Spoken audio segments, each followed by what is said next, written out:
Hey everybody, this is John Scarborough and Savannah Scarborough. We're over here with the sheep right now and getting ready to move them here in a minute.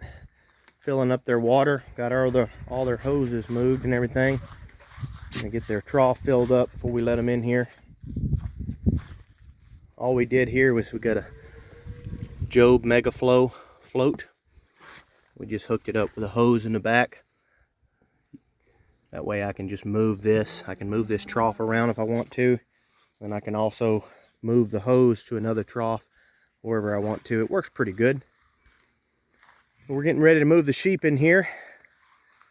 We've got a couple of goat weeds coming in now that we've pulled the sheep out. One thing I like about sheep is they will not eat those goat weeds.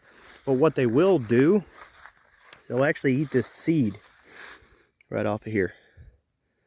So they'll eat the seed off of that, and by eating all of that seed, this is an annual plant, they'll actually keep that from putting down more seed, so you'll start to see less of that. And the reason that's really good is you're actually getting the benefit that the weed brings. And so a lot of people, they talk about weeds and all they hear is the bad side, and they never hear the good side of weeds. And these weeds are actually trying to reduce the compaction, the soil where it's compacted, or sometimes it will try to mine minerals. So sometimes the minerals will be low, or sometimes they'll actually start to compact. So if you look at this fence right here, you look at the rest of this pasture, there's no other weeds there. And you can tell that part of the weeds are coming from possibly the wind blowing seed in from that pasture. And it's all along that fence. But you can also tell there's a big low spot right in there, right about there where the weeds are. And the ground actually goes low. So you know that a lot of that water gets trapped in there. That's going to cause some compaction too. And the second thing is these weeds up in here is actually headed towards this gate. I wouldn't be surprised if in the past, the cattle that was on here in the previous property, those gates were left open. Wouldn't be surprised if they spent a lot of time going back and forth in there. That actually caused compaction in the soil. The main thing is, whatever it is, the weeds will grow from compacted soil, bad soil, or just simply trying to mine minerals. And so they actually do have good things that come from that. But the downside is if something doesn't graze them, they can start to overtake everything, because they'll put out a lot of the seed. And also, as they get thicker and thicker, like if you look in here, you can still see decent grass. If I move this out of the way, you can see decent grass down in there. Okay, I wouldn't be surprised, and I haven't gone over here and looked yet, so I may be lying to you. I wouldn't be surprised if I went into here. We'll try to watch for snakes while I'm doing this. And I started to peel this back. So you can see there's still grass here, because we've tried to take good care of this, but this is fully covered. So if you look at the grass, it's not quite as thick as like even right here. I don't know if you can tell that on the camera. Right here, there's actually an opening. If I can kind of view out there, there's an opening right there. So the sun's getting to that. Right there, where I'm laying these weeds down, the sun's not getting to that. So the grass is, now these are two different types of grass, but the grass is not doing quite as well there. Well, over time, if that was left alone, see how that's covered? That would start to get harder and harder on that grass. The grass would no longer be able to absorb the energy that it gets from the sun. And so the weeds would start to take over. Well, so that's what's awesome about the sheep, is the sheep will actually come in here and eat that seed head right off of there. And they'll just pluck that seed head off.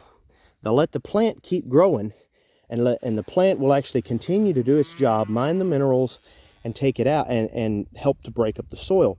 And it will complete its life cycle, but the sheep will not let those seed heads mature, okay? So that's actually a really good thing, because you're getting the best of both worlds while feeding your sheep. So I'll be curious to see what they do throughout the year. Another bad problem we have here with weeds is the ferns. The ferns are pretty bad here. But if you notice, I look down in these ferns, this is still got that break on it. All the grass is fully recovered, okay? But the sheep, the last time they were in here, they grazed that fern off down low. If I look at this one right here, it's the same thing. They chopped it. Sorry guys, I'm getting a blurry video there. I don't know if you can see that real well. They actually chopped that down low, and it has not hardly recovered. So the ferns has been chopped down low, and if you look down in there, I don't know if you can see that real well, all of those ferns are the same way. They were chopped down low, and they've barely recovered, but the grass is fully recovered. So that's what the sheep has done for this pasture so far. I'm gonna show you this one right here. This one's probably the best recovery I've seen of the ferns, and it's still very low. And if you look at that, it's chopped down. So what's great about that is that this is getting hurt right here. That fern is. But the grass is recovered. So that means that now I can turn my sheep back in here, and they're gonna regraze that. And that's gonna be really bad for that plant. That plant's not gonna wanna come back very well, okay? But at the same time, the grass is gonna continue to get stronger and better. And another thing I've mentioned in a couple other videos is a lot of this grass here, if you look at this bahia, some of this bahia is pretty, you know, it's got seed heads on it, but bahia gets a head on it really, really quick, but the seeds aren't quite ready to drop. But then if you look at this one right here, these are ready to drop. If I can get it to focus. I don't know how well I can get that to focus. I don't know if I can focus that, guys. Those seeds are already starting to drop.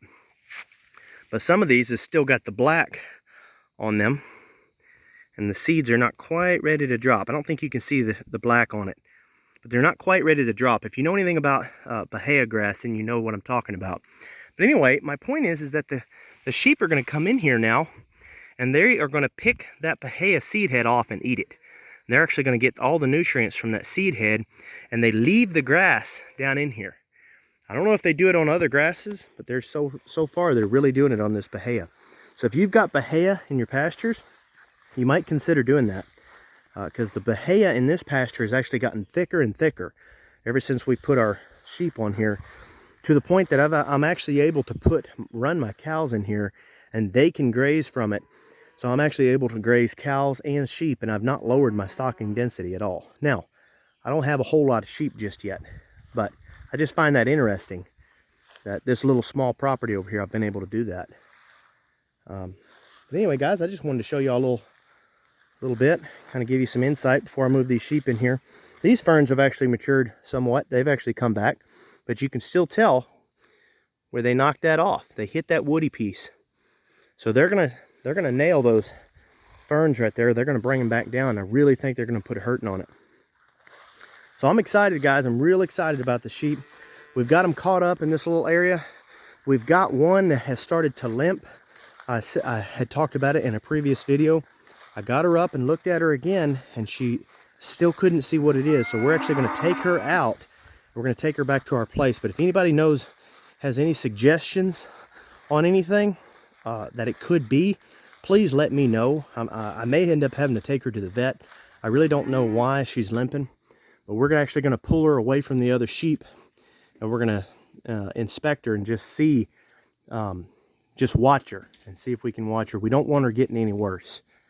But anyway, guys, y'all definitely want to make sure if you're a small farm and you're getting started, make sure you have a spot that you can catch your animals up, guys.